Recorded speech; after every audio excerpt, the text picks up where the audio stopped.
We all want to do big things for God's kingdom. We want to start a church. We want to launch a mission. We want to lead someone to Christ. We want to make a difference. We want to do these things, but most of us don't actually believe it's possible. Most of us doubt that we could ever do anything for God, much less big things. I'm too young. I'm too weak. I'm too little. I'm just one person.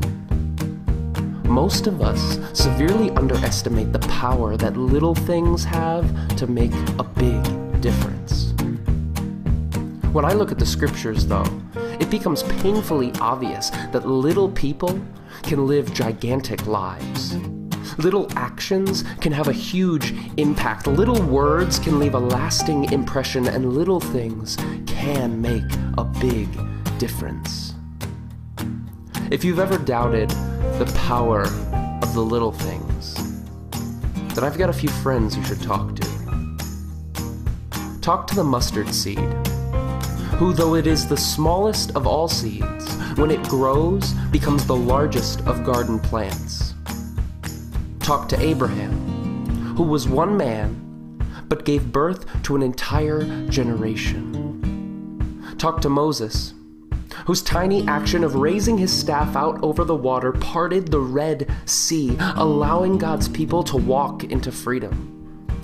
Talk to Jonah, who spoke only 8 little words, but caused the most ungodly city to repent on the spot. Go and talk to Joshua, who with one little step into the river was able to stop the waters of the Jordan dead in its tracks and bring God's people one step closer to the promised land. If you've ever doubted the power of the little things, talk to the young boy who had only 5 loaves of bread and 2 fish, but offered them as a meal that proved sufficient to feed 5,000.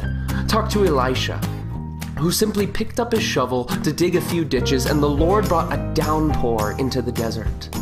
Talk to Elijah, who discovered that the Lord is not in the powerful wind. The Lord was not in the earthquake. The Lord was not in the fire. He was in the little, gentle, soft, quiet whisper. If you've ever doubted the power of the little things, talk to God, who, when he wanted to change the world and redeem the sin of all mankind, sent a tiny human baby to get the job done. God chose the foolish things of the world to shame the wise.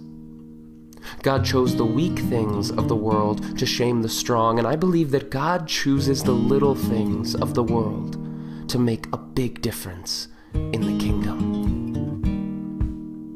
Never doubt the big things that God can do through the little things we offer to him.